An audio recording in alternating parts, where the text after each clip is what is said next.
Биздин пайдалуу китептер каналына кош келипсиздер. Жакын адамдарыңыз ийгиликтүү болушун кааласаңыз, бөлүшүп, лайк басууну унутпаңыз. Жаңы аудио китептерди өткөрүп жибергиңиз келбесе, каналга катталып, коңгуроону басканды унутпаңыз. Экинчи бөлүм. Конфликтти башкаруунун негизги стратегиялары. Эң чыр-чатактуу кырдаалдарды ийгиликтүү чечкен учурда оңой менен бузулбаган коопсуздук жана тынчтык сезимдери орун алат. Так ошол сезимдер конструктивдүү жана узак мөөнөттүү жыйынтыктарга алып келет. Карл Густав Юнг. Конфликттин терс жактары эмгек жамаатынын өз ара мамилесине же буйртмачыларга карата таасирин тийгизе баштаганда бул кырдаал жетекчилик кийлигишмейинче чечилбейт. Көпчүлүк конфликттер өндүрүү, долбоорлоо, өндүмдөрдү иштеп чыгуу, сатуу техникалары, маркетинг стратегиялары жана кардарлар менен байланыштуу тигил же бул иш чөйрөсүндөгү көйгөйлөрдөн улам келип чыгат. Конфликттин башка топтому эмгек жамаатындагы личносттор аралык өз ара мамилелерге байланыштуу. Бул бөлүмдө биз конфликттин эки тобун тең карайбыз. Андан кийинкисинде ички личносттук конфликттер тууралуу кеп кылабыз. Конфликтте үчүнчү тараптын позициясы.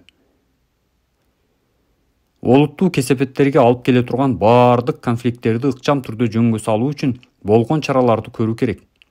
Эгер бейтари зыкмалар каалаган жыйынтыктарды бербей жатса, уюмдагы психологиялык климатты нормалдаштыруу жана жумуштун эффективдүүлүгүн жогорулатууга багытталган конфликттерди жоюунун аткаруу ыкмаларына кайрылса болот. Алардын ичинен эң белгилүүлөрү медиация жана арбитраж. Медиация талаш-тартыштардын үчүнчү бейтарап жана калыс тарап медиатордун, ортомчунун жардамы менен чечүүчү альтернативдүү форманы алып жүрөт. Медиация ыкмасы тараптар ортомчунун колдоосу алдында бири-бири менен ачык, бетме-бет сүйлөшө ала турган конфликтти жөнгө салуунун жеңил ыкмасы.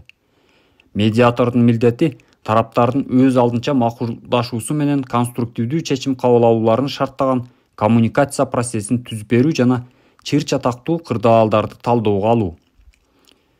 Уюм үчүн конфликттин кесепети баардык чектерден ашып кеткен учурда жана конфликтке катышкан тараптар өздөрүнүн иш-аракеттерин жана абалдарын андан ары өнүгүүсүн көзөмөлгө алууга жөндөмдүү болгон учурда гана биз ортомчунун ролун аткара алабыз. Ийгиликтүү медиациянын маанилүү фактору болуп, тараптардын бул процесске өз каалоолору менен катышуусу жана компромисске барууга даярдыгы эсептелинет. Медиация бир эмгек жамаатынын кызматкерлеринин ортосундагы талаш-тартыш мамилени гана жөнгө салуу менен чектелбейт. Медиация төмөнкү учурларда дагы кеңири колдонулат. Жетекчи менен кызматкердин ортосундагы түшүнбөстүктөр, топтор арасындагы конфликт учурунда, топтордун ичиндеги личносттор аралык конфликттерде, уюмдук кайра курууларды ишке ашырууда, администрация жана профсоюздардын ортосундагы пикир келишпестиктерде, иш өнөктөштөрүнүн ортосундагы түшүнбөстүктөр чыккан учурда колдонулат. Медиация төмөнкү учурларда ылайыксыз. Сүйлөшүү предмети жок учурда, конфликт ачык эмес же өтө мааниге ээ эмес болгон учурда, соттук териштирүүлөр талап кылынган учурда, абал көзөмөлдөн чыгып кеткен учурда, тараптар бири-бирине таптакыр каршы келген позицияны бекем карманып, компромисске баруудан баш тарткан учурда, эки тараптын бирине басым көрсөтүлгөн учурда. Жетекчилер тарабынан колдонулган медиация. Бөлүм башчылары жана команда жетекчилери алардын башкаруу стилине жана кызматкерлерине ылайыктуу келген медиациянын түрүн тандап алуулары керек. Команда лидери Марк кол алдында иштеген кызматкерлери энди менен кендинин ортосунда жаралган пикир келишпестикти чечүүгө жардам бере турган бир кырдаалды карап көрөлү. Энди менен кенди биргеликте иштеп чыгышкан долбоорду талкууга алып, аны ишке ашыруу боюнча бир пикирге келе албай коюшту. Алар жетекчиси Маркка ортодогу эки ача пикирди чечип берүүсү үчүн барышты. Сүйлөшүү учурунда эки тарап көйгөйгө карата жеке көз караштарын билдиришет. Ал эми медиатор болсо өз ара түшүнүшүүгө алып келген чечимди кабыл алууга аракет кылат. Эскерте кетүүчү дагы бир жагдай. Медиация бул оорулууга бериле турган дары-дармекти дарылоо эмес. Медиация бул убакытты талап кылган процесс. Бирок көп учурда көйгөйлөр кыска убакытты талап кылат. Эми сүйлөшүү учурунда Марк өзүн кандай алып жүрөт? Карап көрөлү. Медиация процесси конструктивдүү болуш үчүн ага катышкан баардык катышуучулар медиация тууралуу так билиши керек жана андагы эрежелерге баш ийүүгө даяр болушу керек. Ансыз үзүрлүү жыйынтыкка ээ болуу мүмкүн эмес. Алгач кендик кырдаалга карата ой пикирин билдирди. Эгер сиз андан кийин энди оюн айтат десеңиз, анда жаңылышасыз. Анын ордуна эндиден кендинин көз карашын кайталап айтып берүүсүн талап кылынат. Мындай жүрүштүн себеби энди өзүн өтө эле ишенимдүү жана ачуулуу алып жүргөндүгүндө. Ал кендинин пикирин дээрлик уккан эмес. Бул учурда ал өзүнүн контр аргументтерин ойлонуп көрүшү толук мүмкүн.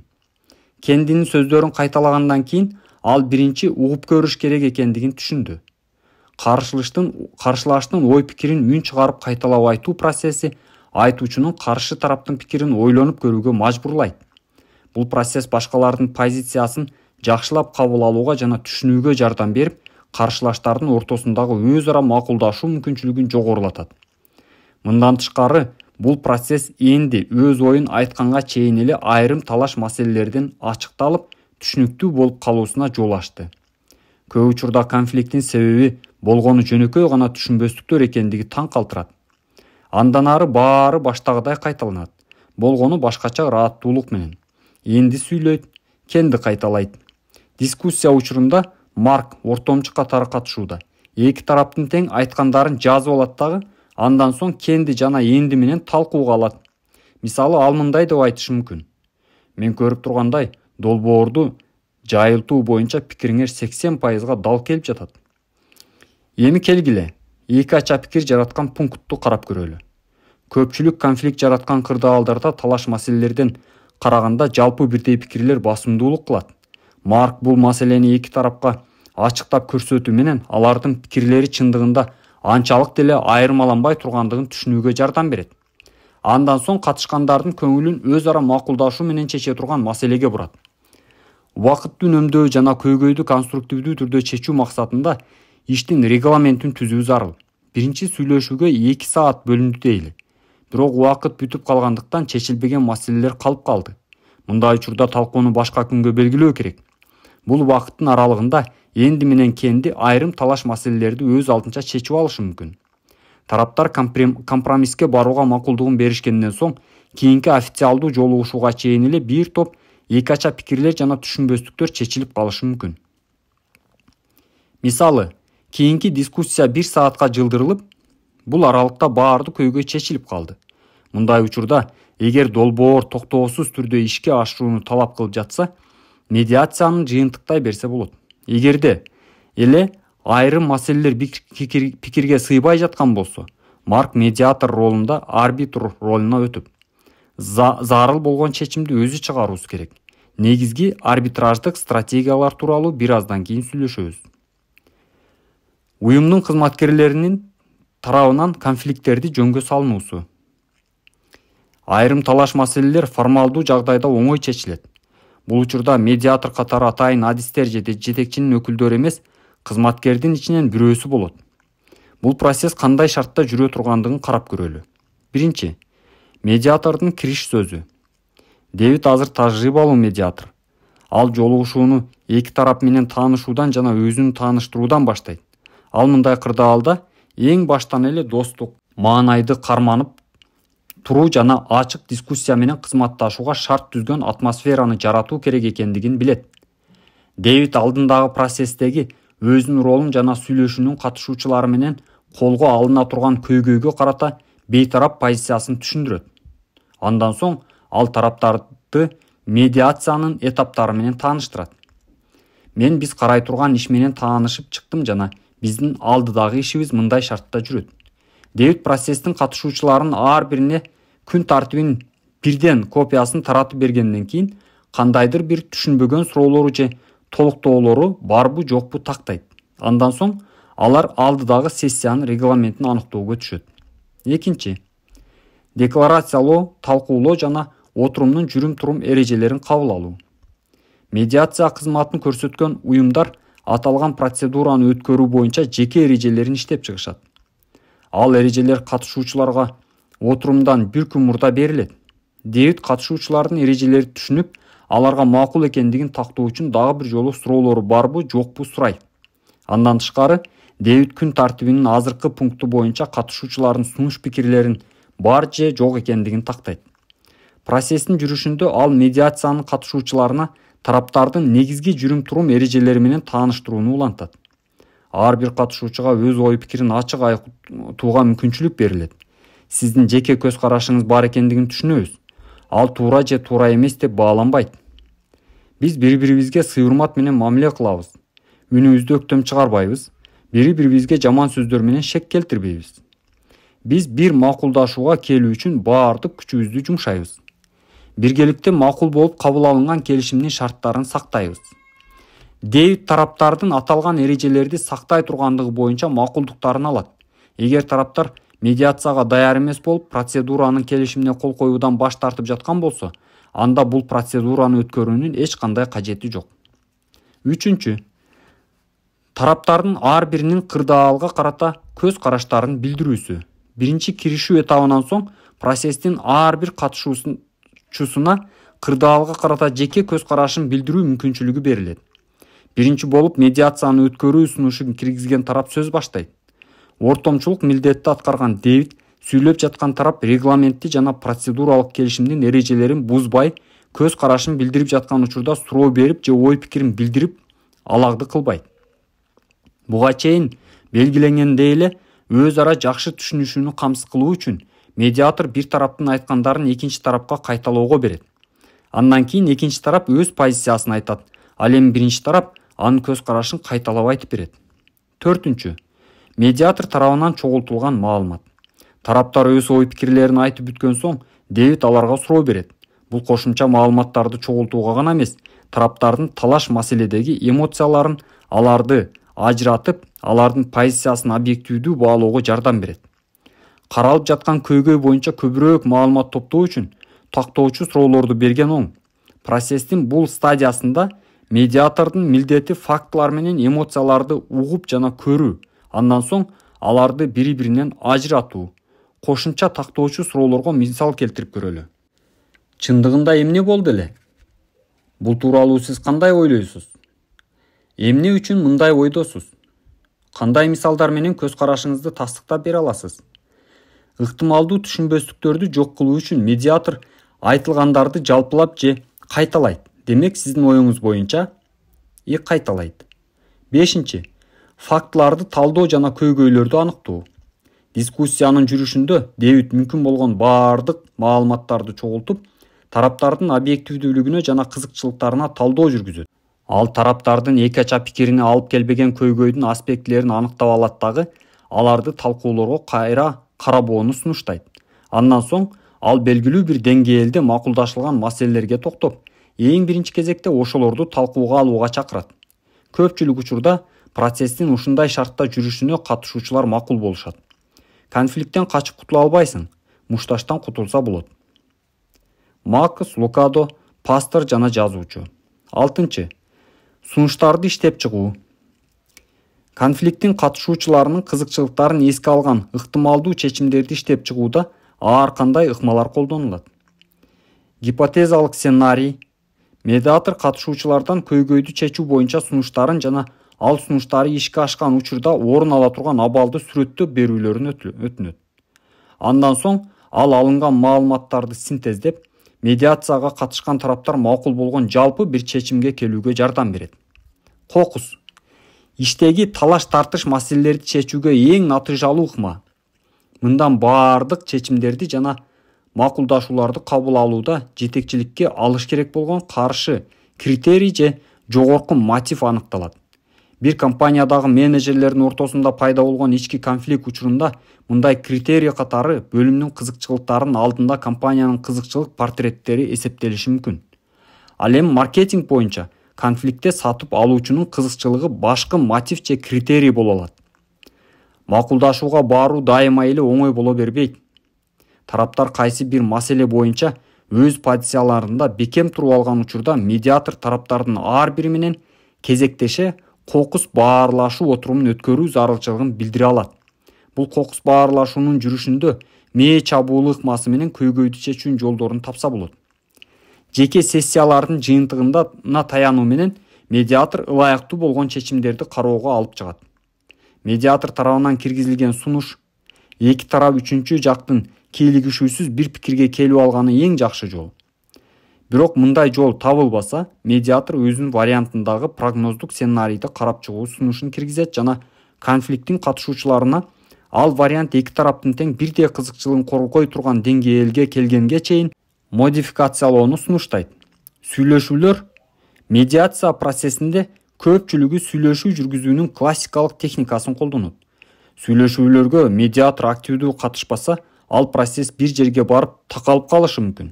Сүйлөшүү жүргүзүү искусствосу жөнүндө кененирээк 6-бөлүмдө сөз кылабыз. 7. Макулдашуу. Өз ара макулдашууну камсыз кылуу үчүн орточо чоңдук ыкмасы колдонулат. Мында тараптарга конфликттин катышуучуларынын кызыкчылыктарын жарым-жартылай канааттандыра турган көйгөйгө карата чечимдер сунушталат. Бул ыкма сан жагынан өлчөнө турган талаш-тартыш маселелерди чечүү учурунда көп колдонулат. Мисалы, администрация менен профсоюздардын ортосундагы эмгек өндүрүмүнө байланыштуу айлык маянаны жогорулатуу боюнча талаш маселелер. Профсоюз 10% талап кылса, жетекчилик 2 гана пайыз сунуштайт. Жыйынтыгында алар 6%дык чен өлчөмгө макулдашышат. Дагы башка мисал катары, эгер профсоюз оорукчан үй-бүлө мүчөлөрүнө төлөнгөн жөлөк пулду көтөрүү талабын жокко чыгарса, анда компания жетекчилиги пенсиялык фондко төккөн каражаттын суммасын көбөйтүүгө макулдугун берет. Орточо чоңдук ыкмасын колдонуунун терс жагы тараптардын экөө тең өздөрүнүн жеңилип калгандай сезишет. Көйгөйдү чечүү боюнча өзүнүн вариантын сунуштаган Дэвид ийгиликтүү медиатор катары тараптардын ар биринин реакциясына көз салып турат жана алар макулдашууга даяр болгонун аныктай алат. Айталы, Дороти менен Кевиндин жаңы компьютердик тармакты сатып алуу тууралуу талаш маселесинде Дэвид ортомчулук милдетин аткарып жатат. Айрым маселелер жөнгө салынды, бирок баасы боюнча бир пикирге келе албай жатышты. Кевин долбоордун наркы өтө эле жогору экендигин белгилесе дагы, сөз бааны кымбаттаганына келгенде ал оңой эле башка темага буруп кетип жатканын Дэвид байкап жатты. Бул көрүнүштү Дэвид долбоордун баасы Кевин үчүн анчалык деле принципиалдуу аспект эмес экендигин түшүндүргөн жакшы белги катары баалады.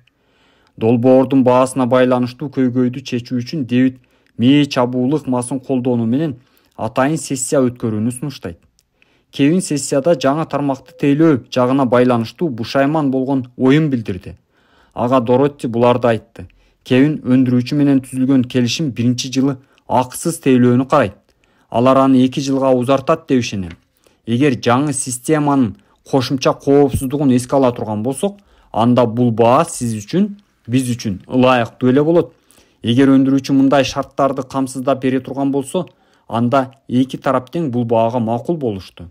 Эки тараптын макулдашуусу камсыз болгондон кийин Дэвид дагы бир жолу сурайт. Демек, кийинки кабыл алынган чечими азыркы кырдаал үчүн эң ыңгайлуу деп таап, ага макулдаштык. Бул жерде ал кабыл алынган чечимди кыскача баяндайт. Туурабы?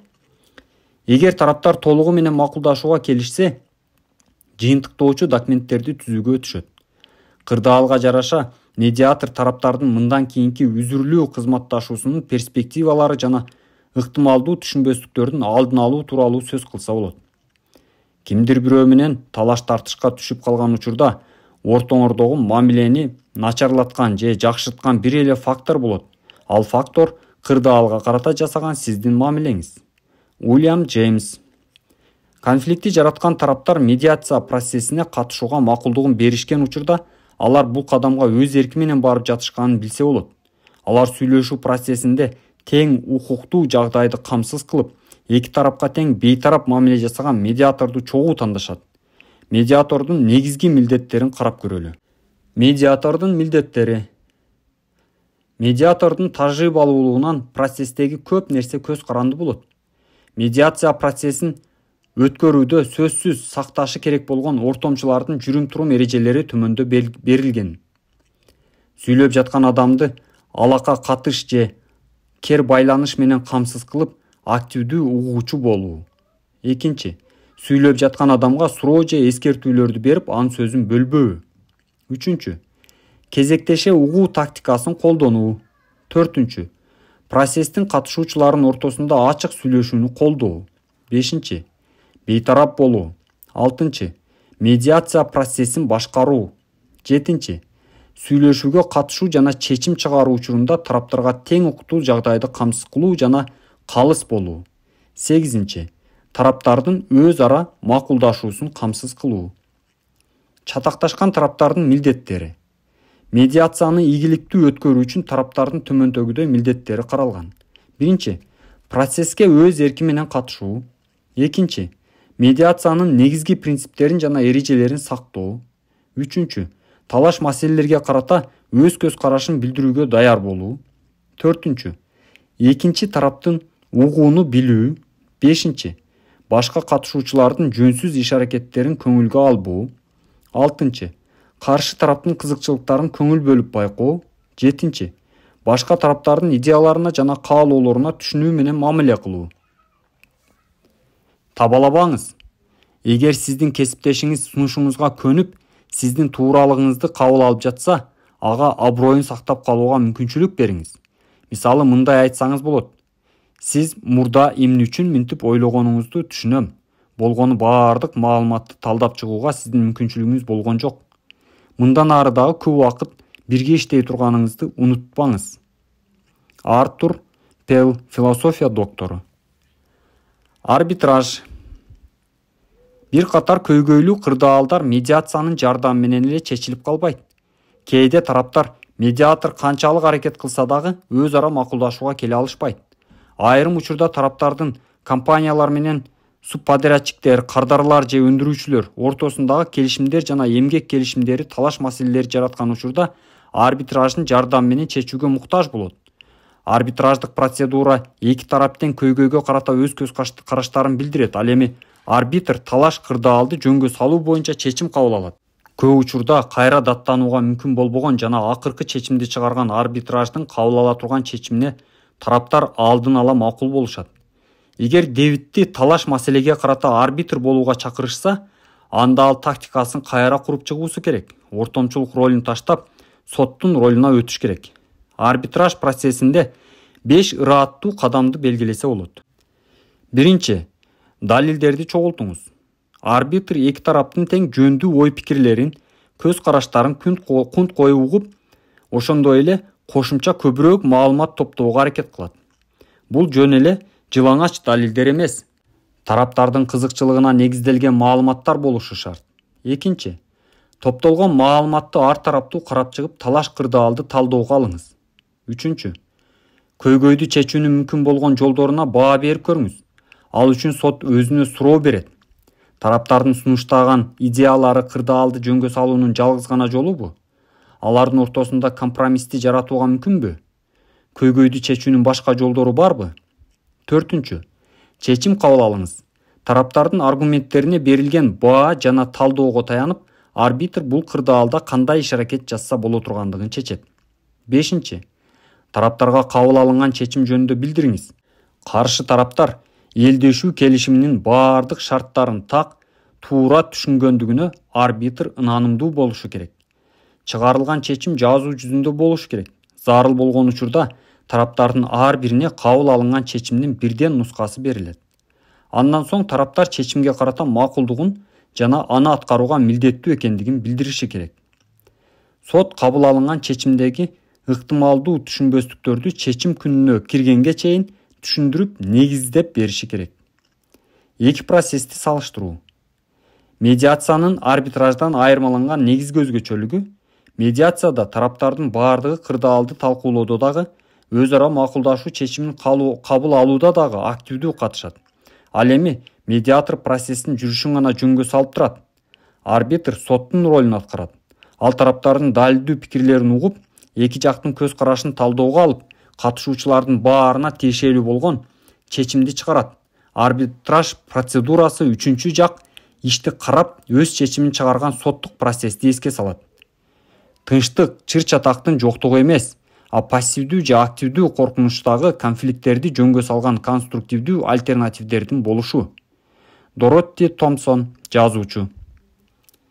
Резюме. Медиация талаш тартыштардын үчүнчү бейтарап жана калыс тарап медиатордун ортомчунун жардамы менен чечилүүчү альтернативдүү формасын алып жүрөт.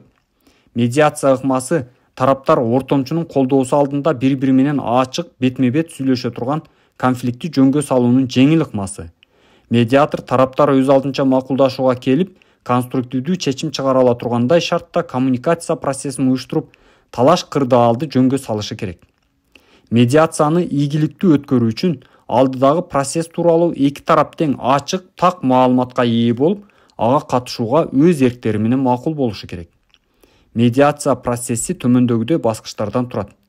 Медиатордун кириш сөзү жана тараптардын презентациясы, декларациялоо, талкуулоо жана отурумдун эрежелерин кабыл алуу, тараптардын ар биринин кырдаалга карата өз көз караштарынын баяндоосу, алакка катышты жана өз ара түшүнүшүүнүн камсыз кылуу үчүн айтылгандарды кайталап айтуу.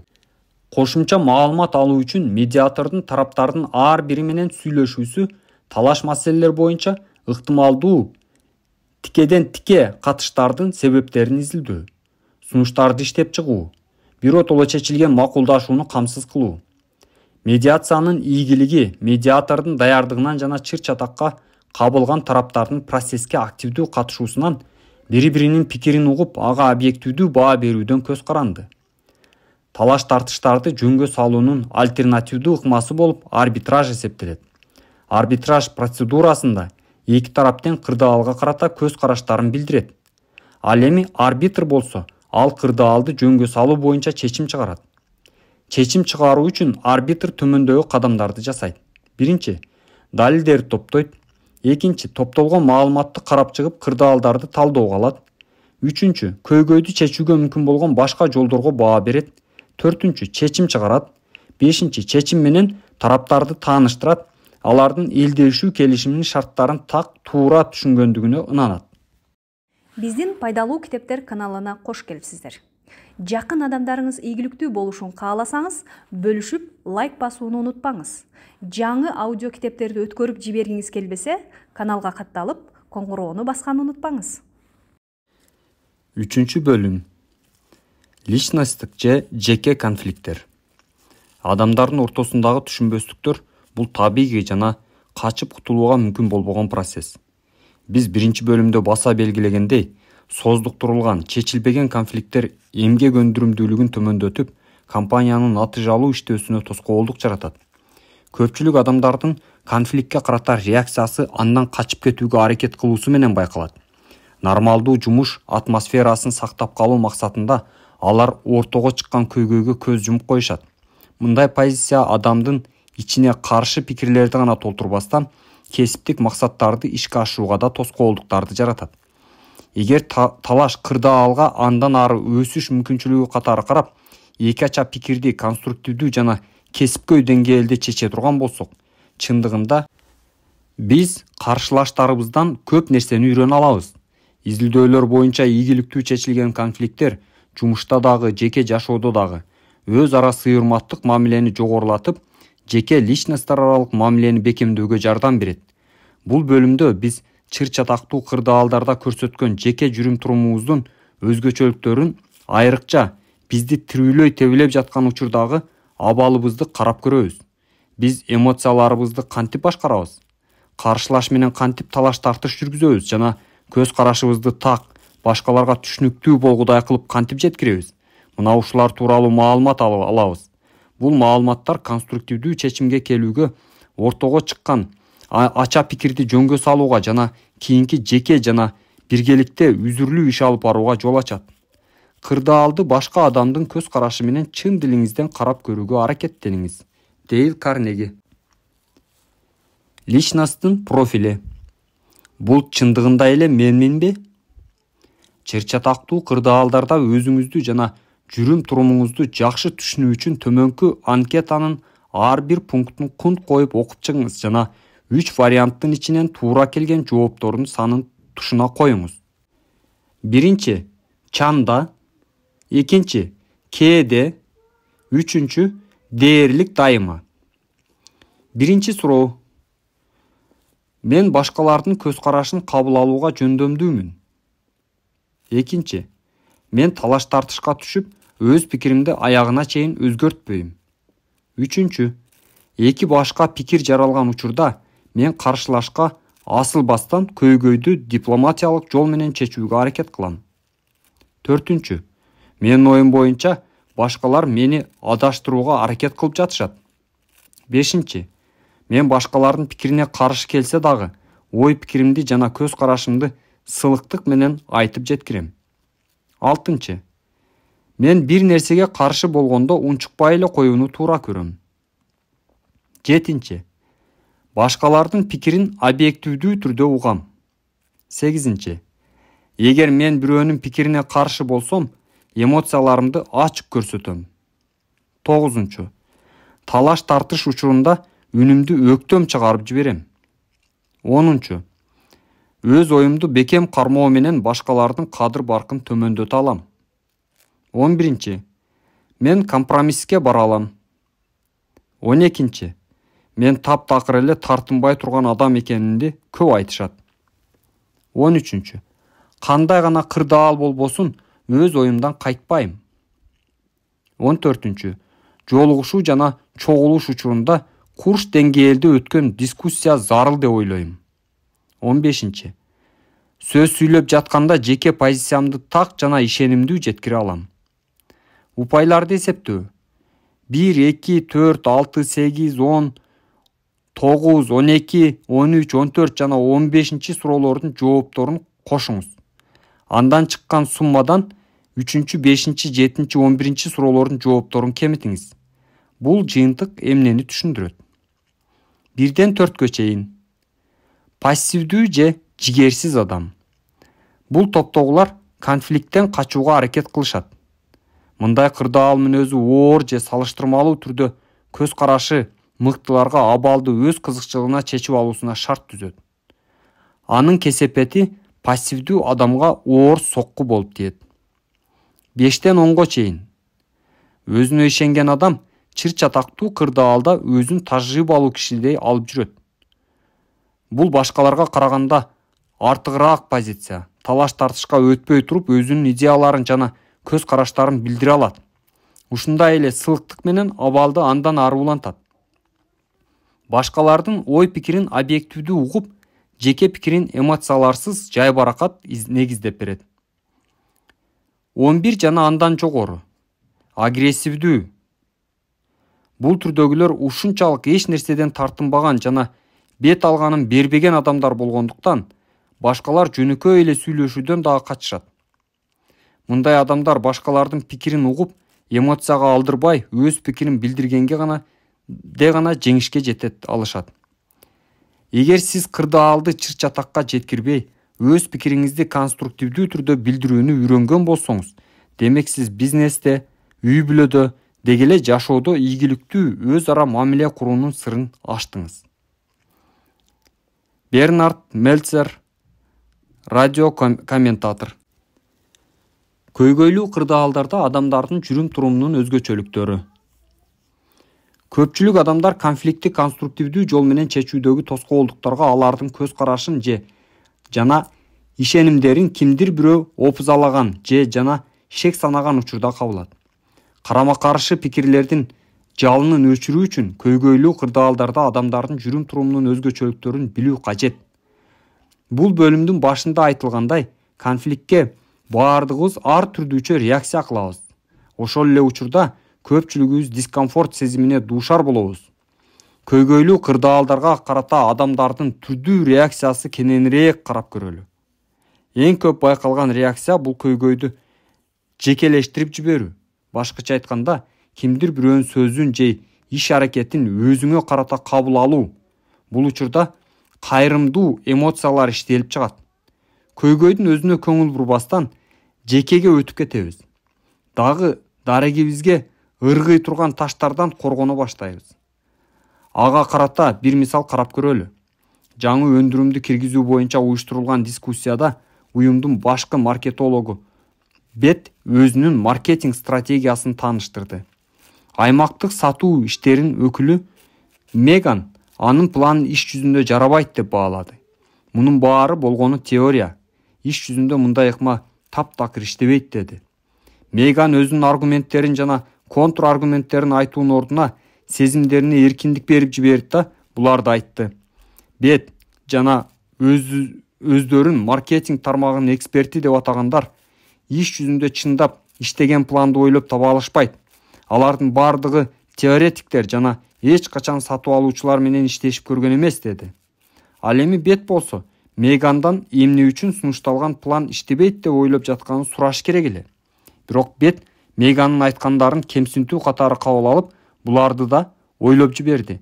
Мейган өзү алысты көрө албайт. Ал баардык суроолордун жообун билем деп ойлоп жатат.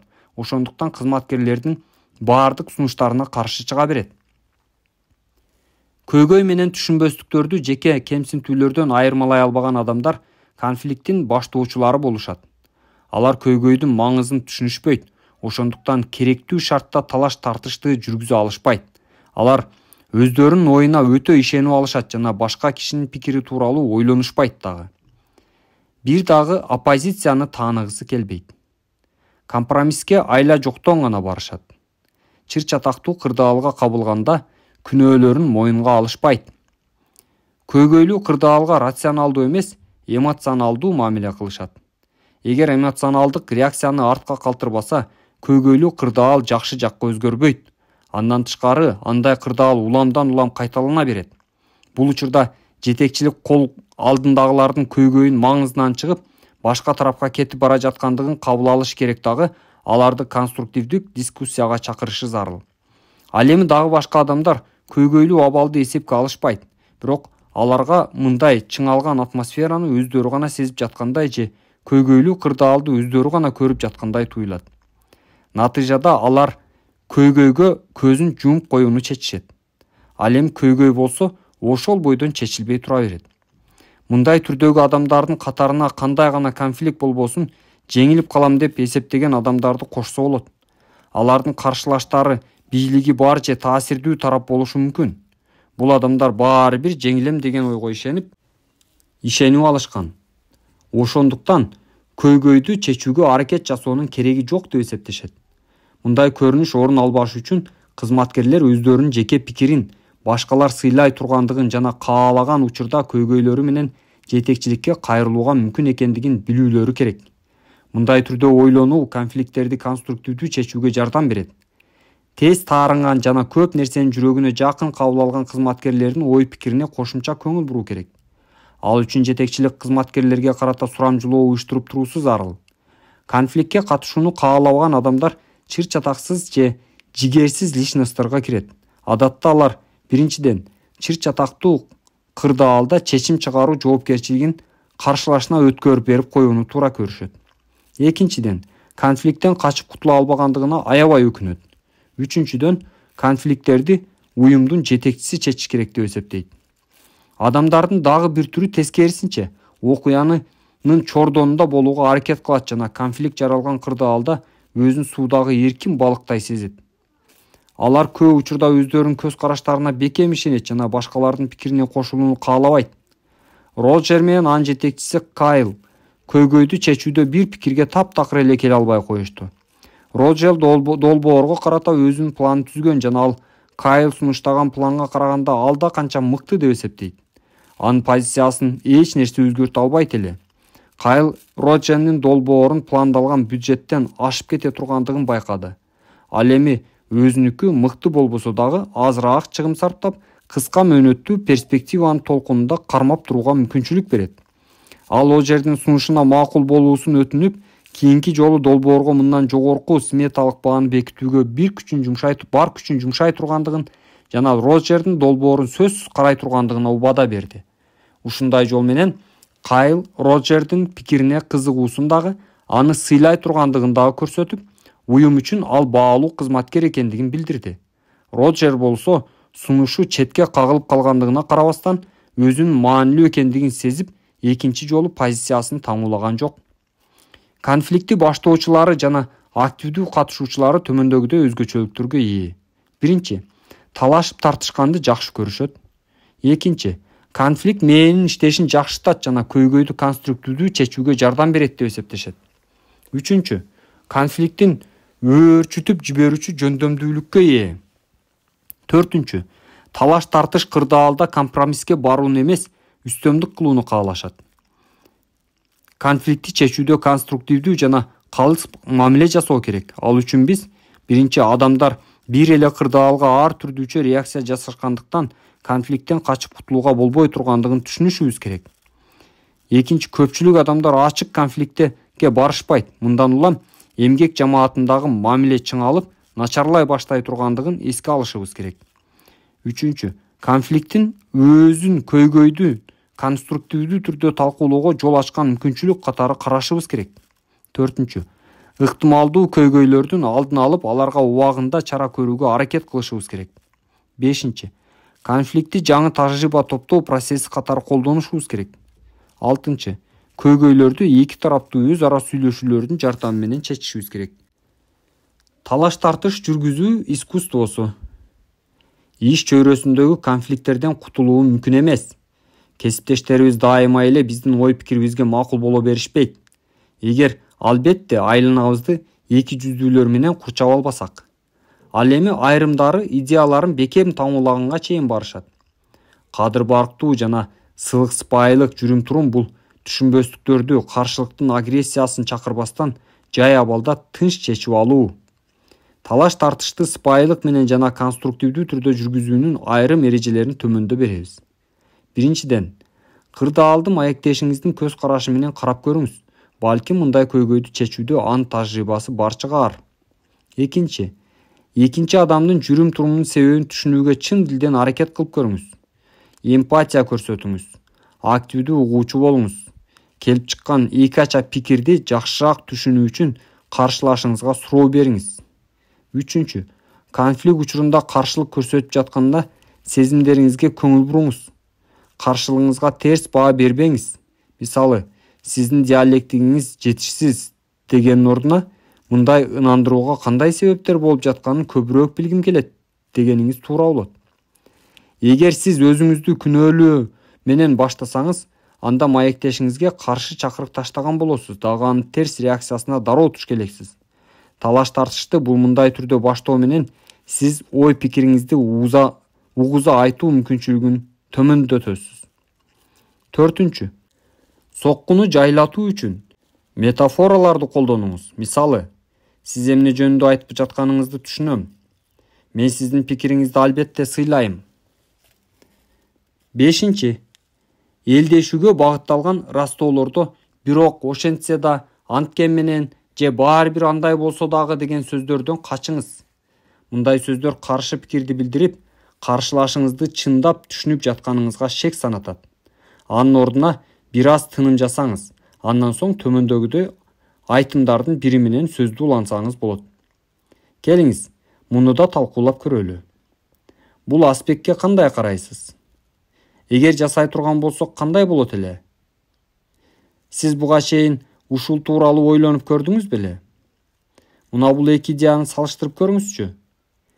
Алтынчы, экинчи тараптын позициясы боюнча ой пикириңизди билдирген соң, келип чыккан көйгөйдү чечүү боюнча өз сунушуңузду киргизиңиз. Ал үчүн мындай түрдөгү сүйлөм менен баштасаңыз болот. Мен бул кырдаалга башкача карайм, анткени. Жетинчи, андан соң сунушуңузду конкреттүү далилдер менен негиздеп бериңиз. Мисалы, мен бул кырдаалга башкача карайм. Эгер биз зарыл болгон жабдыктарды өзүбүз өндүрбөстөн аларды сатып ала турган болсок, бир топ жактан каражат үнөмдөгөн болобуз. Мисалы, андан кийин өндүрүлгөн изилдөөнүн жыйынтыгын элестетип көрсө болот. Сегизинчи, дискуссиянын жүрүшүндө келип чыга турган каршы пикирлерге алдын ала даяр болушубуз керек. Эмоцияларыңызга эркиндик бербеңиз. Позицияңыздын аргументтердин негизинде логикалык түрдө жеткирүүгө аракет кылыңыз. Талаш тартышты конструктивдүү түрдө жүргүзүүнүн бир мисалын Дейл Карнеги ассоциациясынын вице-президенти Майкл Кром өзүнүн Карнеги Коуч рубрикасында сунуш кылган. Өндүрүш башчысы Патрик компаниянын жетекчилиги тарабынан чечиле турган жаңы жабдыктарга акча каражатын бөлүү тууралуу маанилүү жыйынга катышууга даярданып жаткан. Патриктен буга байланыштуу пикирин билдирүүсүн суранышты. Бул жердеги негизги көйгөйлүү маселе анын жетекчиси компаниянын өндүрүш иштери боюнча вице-президенти жаңы жабдыктарды сатып алуу керек деген ойдо болгон. Бирок ошол учурда Патрик акча бөлүү туура экендигине шек санап турган. Бул кырдаалда кандай кылса болот деген суроо менен мага кеңеш сурап кайрылды. Албетте, Патрик жетекчинин айткандарына макул болуп, өз пикирин ичине калтырып койсо деле болмок. Бирок ал чакан газ фабрикасы үчүн бул чечим чоң сокку боло тургандыгынан сактанып турду.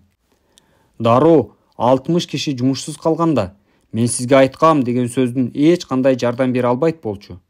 Экинчи тарабынан ал баардыгынын алдында чыгып жетекчисинин быт-чытын чыгарып айтып салса деле болмок. Бирок мындай тактика иштесе дагы компаниянын жетекчилигин өзүнө каршы коюп алуу жана жетекчи менен болгон мамиленин биротоло бузуу тобокелчилигине барат эле. Натыйжада ал кайрадан резюме жазып, карьерасын ак барактан баштоого мажбур болмок. Мен Патрикке бул эки варианттын ортосундагы тең салмактуу орточо вариантты тандап, конструктивдүү дискуссия өтүүнү сунуштадым. Анын жетекчиси биринчи болуп сөз сүйлөмөк, андан соң каршы пикирлер айтылмак. Убакытты текке кетирбеш үчүн Патрикке сүйлөй турган сөзүнүн тезисин түзүп алуусун сунуштадым. Бирок төмөндөгүдөй тезис пайда болду. Биринчиден, анын жетекчиси кызыктуу сунуш киргизип жатканын моюнга алуу. Ал чындыгында эле кайсы бир деңгээлде туура айтып жатат. Жабдыктардын өзү жаман эмес. Жогорку сапаттагы өндүрүмдү сактап калууда убакытты жана акча каражатын үнөндө кала тургандыгын башка ишканаларда жүргүзүлгөн сыноолор көрсөттү.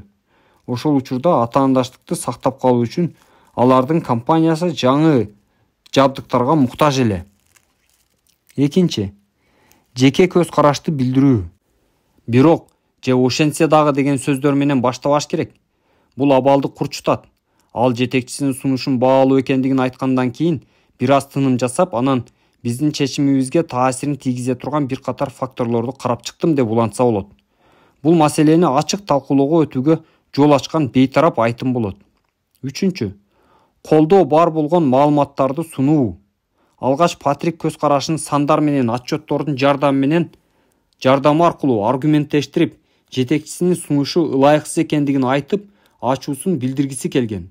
Бирок биз болгону эки гана аргументти келтирүүнү чечтик. Биринчи, колдо бар маалыматтар менен жабдыктардын техникалык мүнөздөмөсүн чыңалуу көп болуп, өндүрүштүк күч арбын сарпталганда жабдыктардын эффективдүүлүгү төмөндөй тургандыгын көрсөтүп турган. Экинчи, ага карабастан жабдыктар канчалык деңгээлде ылайыктуу экендигин көрүү үчүн өздөрүнүн компаниясындагы өндүрүш шартында сыноодон өткөрсө болот. Төртүнчү, сөзүн бейтарап ырастоолор менен жыйынтыктоо. Маалыматтарды презентациялагандан соң ушул жана башка альтернативдик сунуштарды карап чыгуу жана ылайыктуу чечим кабыл алуу үчүн атайын топту түзүүнү сунуштаса болот. Жаңы жабдыктар компания үчүн ашыкча болбойт. Бул сөздөр жетекчиликке майдай жагат. Бешинчи, кыжырданбоо жана ачууланбоо. Талаш маселелер сценарий боюнча чанда гана уланат. Мен Патрикке эскерттим. Ал болгону колунда бар жана билген маалыматтарды гана жеткире алат. Бирок жетекчиликтин акыркы чечимине каршы чыга албайт. Эгер жетекчилик анын пикирине каршы чыгып баштаса, ал эки ача пикирге макул болууга аргасыз. Катуу талаш тартышка кызып кирип кетүүнүн пайдасы жок. Мындай көрүнүштөн өзү дагы компания дагы утулат. Патриктин сунушун компаниянын кабыл алышы таң калыштуу эмес. Анын жетекчиси бул маселеге олуттуу кароо керек экендигин дагы билдирди. Эгер талаш тартышты туура жүргүзүүнү үйрөнсө, ар бир адам Патрик сыяктуу эле ийгиликтүү жыйынтыкка жете алат. Бирөө менен талаш маселеге кабылып калган учурда, аны менен мамилеңизди курчута турган же бекемдей турган дайыма бир фактор болот. Ал фактор мамиле болуп эсептелинет. Уильям Джеймс